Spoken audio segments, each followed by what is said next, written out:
Welcome to Nasdaq Trade Talks. I'm Jill Malandrino, Global Markets Reporter at Nasdaq. Joining us for this segment, we have John Phillips, co-founder of PredictIt, the stock market for politics. We're going to discuss what's being priced in for the 2022 French election, the possibility of Sweden and Finland joining NATO, and Alaska's at-large House seat. John, it is great to see you as always. Welcome back to Trade Talks. And I guess the question is, with predicted traders, is the 2022 French election going to be a rematch of what we saw in 2017? Well, that's what predicted traders are saying, and they do forecast that Macron will be reelected. But there is growing sentiment that the challenge from Marine Le Pen, which would be a replay of the 2017 election, is stronger than it had been. It's now 80% odds that Macron will be reelected, but Marine Le Pen is now up 20 to 21% odds that she will take it away. So this is a drift towards, it's still Macron, but it's a drift towards a closer election. And that is what the polling in France is showing right now, is that it's a single-digit race.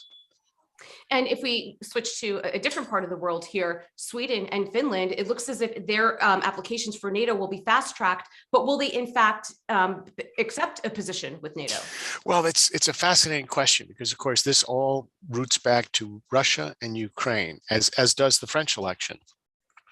There's general sentiment that that Finland is more likely than Sweden to join NATO, although the Europeans have said they're going to fast track applications by Finland and Sweden. I think it's much more likely that, and the predicted traders think it's about 1 in 3 odds that one of these two countries will take formal steps to join NATO in 2022, but that's still up in the air.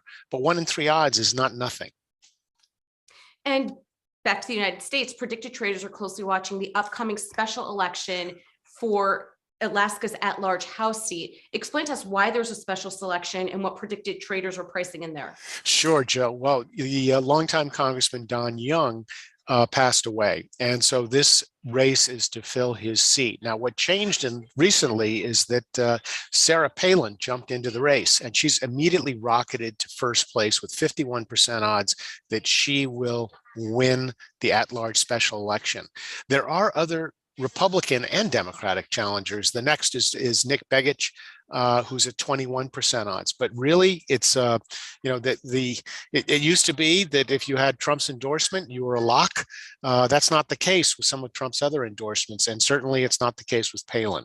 So we'll have to watch this one. It's going to be volatile, and it's by no means a shoo-in, but Palin is in first place with 51% odds according to predicted traders. And John, I saw in the notes that Alaska has a ranked choice system. What does that mean? And does endorsement imply better chances than it might in a regular system?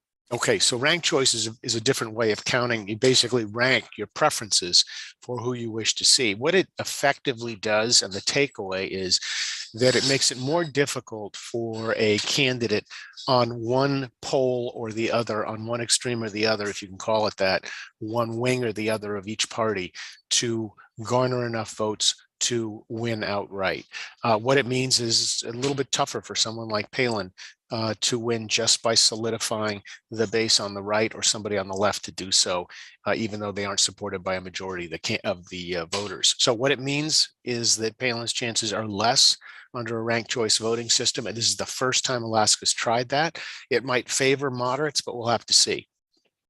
That'll be interesting to see how that plays out, and potentially that could model any other kinds of elections that we have in the U.S. as we're constantly battling with this pendulum swinging to one extreme or the other. That's right. That's right. All right, John, appreciate the insight as always. Thanks for joining us on Trade Talks. I'm Jill Malandrino, Global Markets Reporter at Nasdaq. Thanks, Jill.